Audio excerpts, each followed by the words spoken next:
यदि आपसे कोई कहे कि हमारे भारत में बैंक लूटने वालों की कमी नहीं है, तो आप इसके बारे में सोचने में तनिक भी नहीं हिचकिचाएंगे, क्योंकि जिस तरह से पिछले कुछ सालों में हमारे देश के बैंकों से जो फर्जीवाड़े हो रहे हैं, वो सत्ता पर बैठी सरकार को सोचने पर मजबूर भले ही देर से करें, लेकिन संचार माध्यम से पहुंचने वाली खबरें जनता के कानों तक भनक जरूर डाल देती हैं। इन घोटालों का अंदाजा आपको लगाना है तो आप 1992 में घटी इंडियन स्टॉक मार्केट का स्कैंडल से लगा सकते हैं, जिसे शांत हुए कुछ दशक ही बीते कि एक और बैंक घोटाला हमारे सामने आ गया। लगभग 10,000 करोड़ के फर्जीवाड़े से देश की जनता के पैसे को इधर उधर करने वाले इन घोटालों पर हम नजर डालेंगे, लेकिन फिलहाल जो बड़ा घोटाला हमारे सामने आ रहा है उसे जान लेते हैं।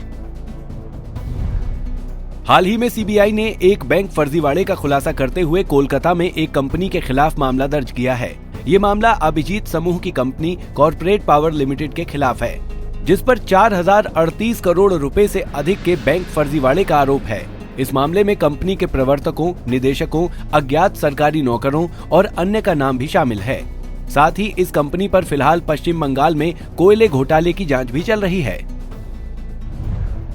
इस मामले की जांच कर रहे अधिकारियों का कहना है कि जांच एजेंसी ने नागपुर, मुंबई, रांची, कोलकाता, दुर्गापुर, गाजियाबाद, विशाखापट्टनम के 16 ठिकानों पर छापा मारा, जिसके तहत दर्ज एफआईआर में मनोज जायसवाल, अभिषेक जायसवाल, अभिजीत जायसवाल, राजीव कुमार, विशाल जायसवाल, मुन्ना कुमार जायसवाल, पीएन कृष्णन, राजीव गोयल, अरुण कुमार श्रीवास्तव, एनएन गायकवाड़, प्रेम प्रकाश शर्मा और अरुण गुप्ता के नाम को शामिल किया गया है।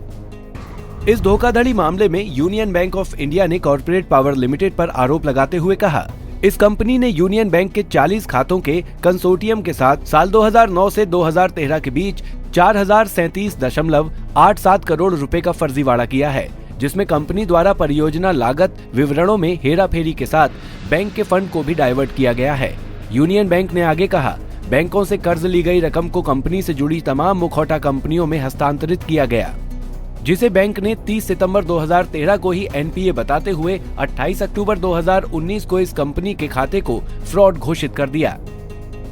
हजारों करोड़ के हुए इस घोटाले के बाद कुछ ऐसे ही बड़े घोटालों पर एक नजर डाल लेते हैं, जिसको उजागर होते ही देश के हर कोने में बहस होनी शुरू हो गई। इन घोटालों में पहला नाम स्कैम 1992 का आता है,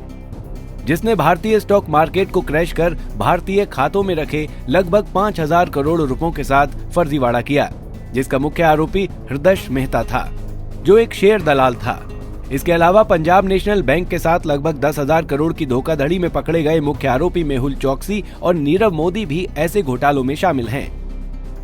ऐसी नामों वाली सूचियों को जब आप देखना शुरू करेंगे तो इसकी लिस्ट आप सबके लिए छोटी नहीं पड़ेगी,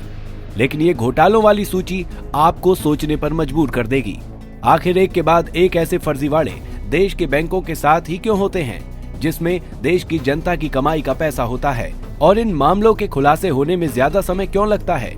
जिसकी पटकथा जांच के कुछ वर्षों पहले ही लिखी जानी शुरू हो जाती है। Bureau report, Punjab Kesari TV. हमसे जुड़े रहने के लिए हमारे YouTube चैनल को सब्सक्राइब करें और नई वीडियो की नोटिफिकेशन के लिए बेल आइकॉन को दबाएं।